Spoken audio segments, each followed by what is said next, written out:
Hi, my name is Alan from LV Property. Welcome back to my YouTube channel.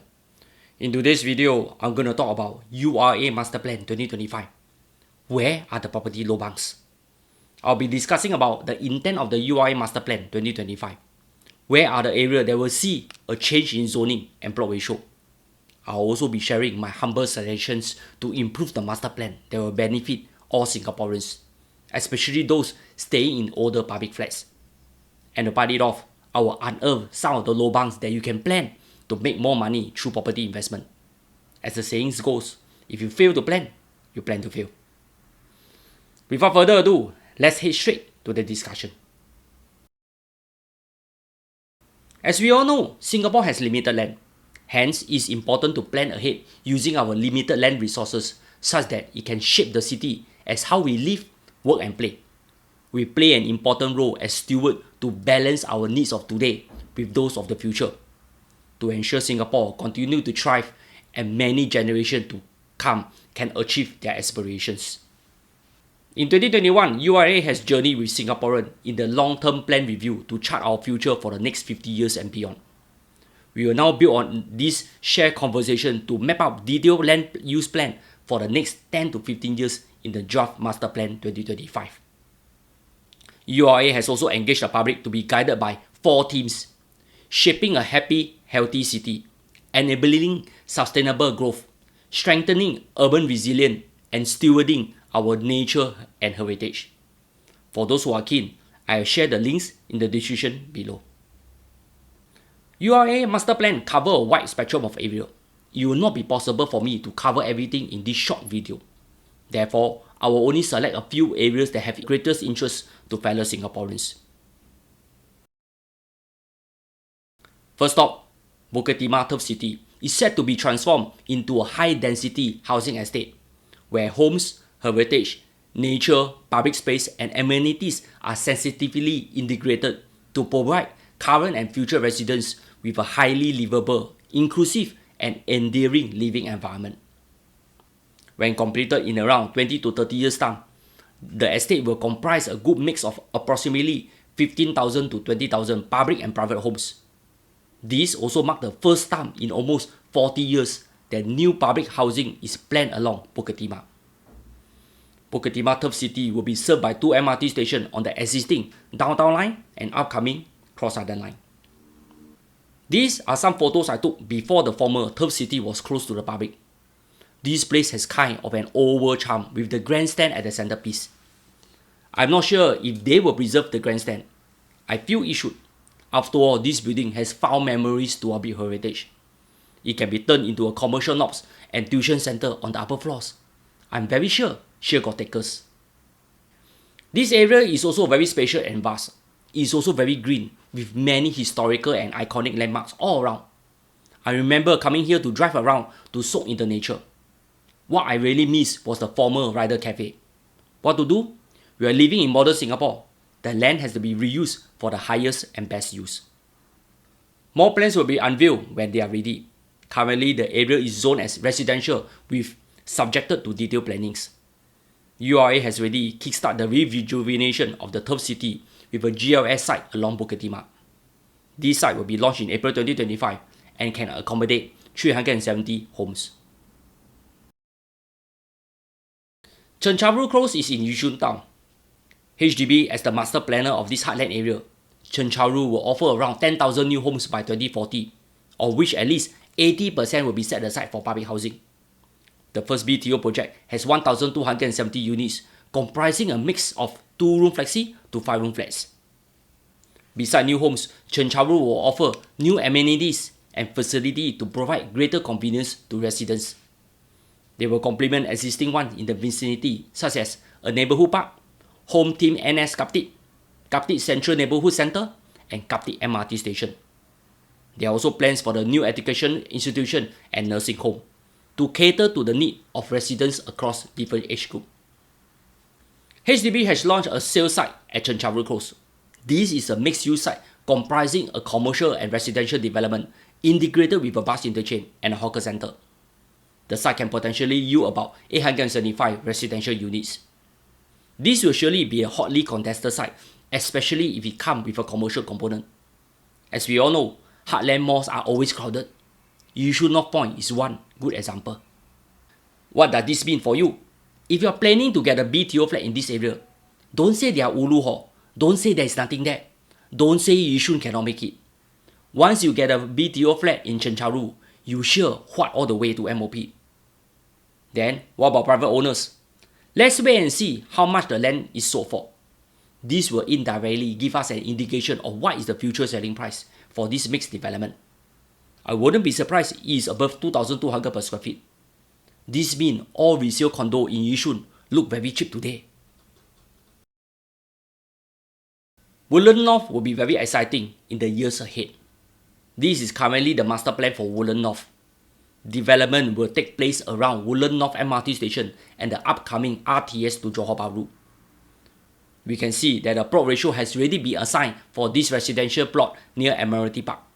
The nearby industrial park will also undergo transformation to transform them into high-tech, high-rise industrial space. This is the same for neighbouring Sembawang North. Plans are already underway to develop more housing options further up the Admiralty area. The plot ratio has also increased from 3.0 to 3.5. I believe there will be a mixture of public and private housings in this locality. Not forgetting more executive condominium sites could be on the card for this area. As mentioned by HDB in its press release, way back in November 2021, plans are already underway to build a new public housing estate at the site for the former police academy in the Mount Pleasant area. This is on a brownfield site largely comprised of old black and pre-war black and white bungalows in this lively area. When fully developed, this new 33-hectare estate will provide about 5,000 new homes. The plan is to launch the first build-to-order project of the new housing estate within the next 5 years, which will likely be in 2026. Anyway, these are some photos I took when I was there. For those who love nature, it will be good to drop by to take a look before construction work commences. There is also a mosque known as Masjid Osman Saman. This is a mosque I believe dated back as far back to the 1960s. It is a unique kampong kind of architecture. I hope the planners will leave it untouched. The same goes for Bayshore. HDB has already launched BTO flats in these clusters. There are also plans for the GLS site that have been put up for sale in the confirmed list for first half 2025. This site and the many others next to it will kickstart the rejuvenation of the Upper East Coast Road area. How much will developer bid for this site? Will they do a tembusu and offer a low bid? Let's pray hard the developer will be nice to buyers and sell cheap when it is launched. However, I think we can continue to dream on. We see some residents already fetching 2,200 per square feet. How can a new condo next to an MRT station be sold at the same price? 2,600 per square feet to 3,000 per square feet? Any takers? For your info, some unit in Ori already touched 3,000 per square feet. Here, some of you have asked me if it is worthwhile buying a resale condo nearby to ride the wave. For example, Costel del Sol, which is a very livable project by Cheong Kong Holding, is already trending 1,800 per square feet. It's a matter of time before it crosses 1,900 per square feet. As for the older condo, such as the Bayshore, they are already doing 1,300 per square feet now. Here, I don't have a quick answer for you. But if you don't mind old and want the convenience of a train station just downstairs, I think there's nothing much to complain about. As mentioned previously in my earlier video on the Greater Water Southern Front, HDB has plans to launch BTO flats in this area in 2025. They also plans to launch GLS site in the first half of 2025. All this housing will provide more housing options to Singaporeans in this city fringe location. Plot ratio has also been assigned. They come with a high plot ratio. This means they can easily reach 50 story for some sites. The next site I want to discuss is Pearl Hill. The authority have also publicly announced more housing options in this location. Since the new Pearl Bank has already achieved its TOP, more homeowners will be moving in. However, this also marks the beginning of more massive construction activities in this area. If we glance at the master plan, there are very high plot ratios surrounding Pearl Hill Park. I'll also be placing my bet on York Hill, Jalan Minyak to Jalan Kukoh area to undergo SERS or VER in the future, as previously mentioned in my SERS video. At this junction, I can't help but wonder, why are there so many housing development in Singapore? From public to private housing, Singapore has so many people meh? I thought we are going through a low birth rate plus a silver tsunami with an aging population. Shouldn't we be building more studio flats to healthcare facility instead? Strange, right? I'm also puzzled about this. So far, I feel that URA has done a great job in engaging the public on the draft master plan. They want to hear our thoughts, concerns, and ideas to develop the DMP 2025. As a plan, we should reflect the needs and aspirations of all Singaporeans.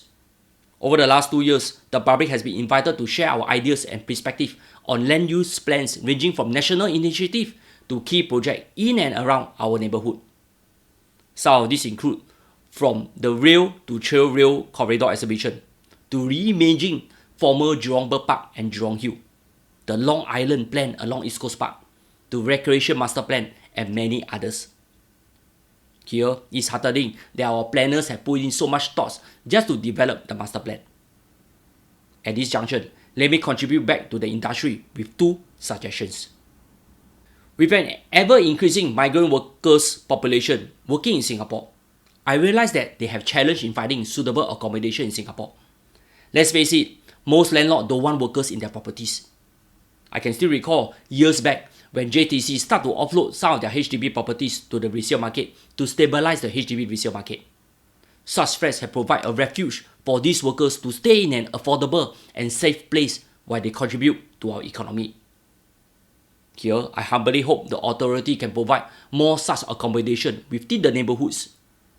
This property can be integrated within an industrial setting, and JTC can assist in managing them. Take note, these are not dormitory but rather standalone 3 or 4 room HDB concept flats for migrant workers. They can be rented to SME owners to house their workers instead of looking into the resale market. This will also reduce the friction of migrant workers with Singaporeans from time to time. The second suggestion I have is to initiate VER earlier, rather than wait for another 20 years when these flats have a remaining lease of 30 years. This is a tricky time bomb. Who on earth would want to stay in a flat with a 30 years balance lease left? HDB has been building new HDB towns from greenfield site that are forested area. Whether they are primary or secondary forests or hold any ecological value, any addition tree cut down means we will be living in a concrete jungle. I know we must balance housing with nature, but since we have so many aging HDB flats all across the island, they are ripe for redevelopment. Shouldn't we commence VER earlier and save our precious green space? Planting an addition 1,000 young seedlings also has no use. Once the matured trees are gone, it will take decades for them to regrow back. Here, I urge the authority to relook into VER earlier. It's a matter of who will take on such heavy responsibility. For those who watch under the end, you are rewarded. Let me share with you where are the property lobangs ahead in the 2025 master plan. Look no further. Firstly, just take a look at the GLS sales of site program for the first half of 2025. Just buy those resale properties around the vicinity. Very simple. When such GLS sites are sold, their future selling price will usually be higher. This indirectly pushes up the resale value in the vicinity. That is why you have many choices to choose from. There is no shortage of property for you to consider. Secondly, as mentioned in my West Coast MRT extension, any properties that are near a train station, sure what? Buy before they make any announcement. I have a feeling the station location are already ready. Now is waiting for the right moment to announce it. For those who don't wish to second guess, you can easily commit to any properties along the Cross Island Line to the Jurong Regional Line. Buy near MRT, sure what? Be it for HDB or private properties. Thirdly, private homeowners are hoping their plot ratio will be revised. Well, in Hokkien, there's a saying, Tan Ku Ku. The authority has learned what happened in Novena decades ago when the plot ratio was adjusted upwards with a stroke of a pen. Many private owners become instant millionaires. This creates a problem. The rich get richer. Then, what about HDB owners? Hence, for the plot ratio to be revised, one must have a strong reason for it to happen, such as infrastructure projects or major public works. This also brings me back to another suggestion. some condos near MRT station have ridiculously low plot ratio. Since they are sitting on private land, any increment mean the owner will confirm make money. If that is their concern, then please impose an addition land betterment charges to cream off the profit. At the same time, achieve a win-win situation. Lastly, for those who have sharp eyes like me, if you can run faster like the rest, act faster than the rest, and be patient enough to watch until the end, I have an extra lobang for you.